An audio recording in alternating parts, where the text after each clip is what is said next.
ito na nga yung lagay, di ba? So, purpose namin yun, and as we speak, meron kaming video footage ng CCTV footage na dumalaw dito talaga yung WJ. Ang pangalan niya Tamina, no? Ipapatawag namin yun.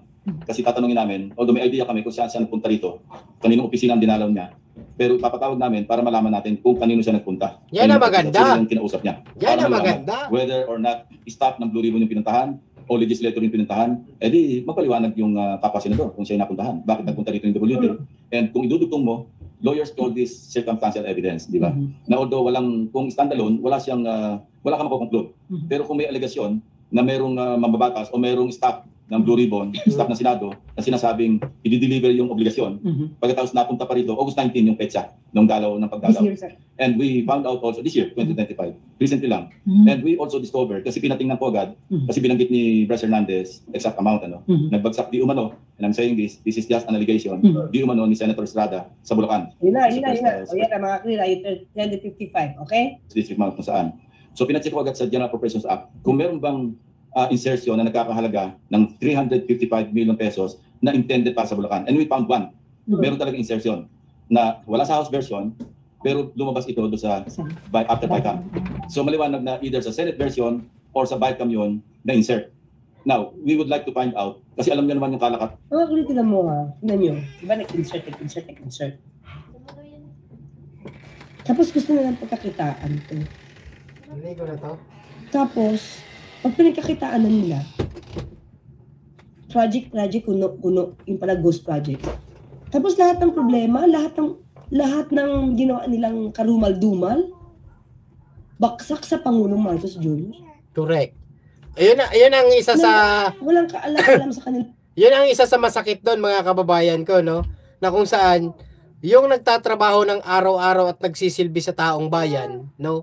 Ang bagsak, no? Ang sinisisi si Pangulong Bongbong Marcos, di ba? Kaya nakakaasar yung ganun, nakakainis talaga. Kaya mga kababayan, panawagan lang talaga natin na wag tayo titigil hanggat hindi na nakakamit itong hustisya na to kung sino-sino nga ba ang mga rito, no? Sangkot or kasabwat, mga kababayan ko. Kasi ayun na, nagsilabasan na, nanggaling na kay Atty. Claire Castro, kay Ping Lacson, no, na itong 355, tama po ba? Diba? Milyon ang pinag-uusapan. Tuloy natin, mga kababayan. Na mga ginagawang anomalya. Napaka-unfair. Tapos sila yung mayaman. Tapos sasabihin nyo, ano nangyari? Sabi ni Senator Joel, ano nangyari sa ghost flood control projects? Yung 2020, anong taon? 2023. Yung medyo nagpaparamdaman na siya sa DPWH. Ano nangyari sa flood control projects? O siguro, at matapos siguro na magkausap at nawala na yung sama ng loob niya sa DPWH, wala nang ginawang investigation. Kaya naman yan, hanggang 2025. Ayan, no? Di ba? Napabaksak lang ng 355 ng 2025. Nako po. Million. Nako po. Sa budget deliberation dito. Hindi mo pwedeng matukoy. Ito nga yung lagi kong pinaglalaban na identify natin kung sino yung proponents ng mga amendments. Kasi kung walang record yun, paano matutukoy kung sino yung legislator, congressman man o senador na nag-insert o nag-amend? Walang record eh. Ang record lang dito is a piece of paper, whether toilet paper or yellow pad or yung stationery, minsan doon lang sinusulat. Ang may hawak dito, yung chairperson ng Finance Committee or yung appropriations. Ito yung sasabi ko kanina, mga tira. Committee chairman. Now, kung confirm na merong 355 million pesos na talagang nai-allocate para sa Bulacan.